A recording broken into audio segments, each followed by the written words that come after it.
Hello friends, তোমরা সবাই কেমন আছো?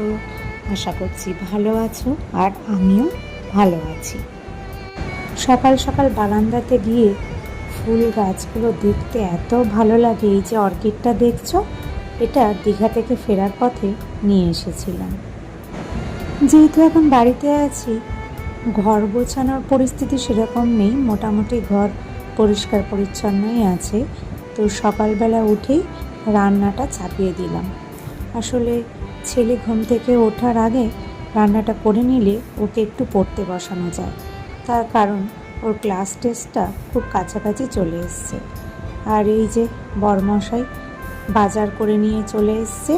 কদিন ধরে এত রিচ খাওয়া দাওয়া হচ্ছিল, তাই বললাম আজকে ঝিঙে দিয়ে পোনা মাছের ঝোল খাবো, আর আমার ছেলের ফেভারিট চিংড়ি দিয়ে ঢ্যাঁড়স চচ্চড়ি। মাঝে মাঝে নিজের ওপর খুব হাসি পায়, জানো তো।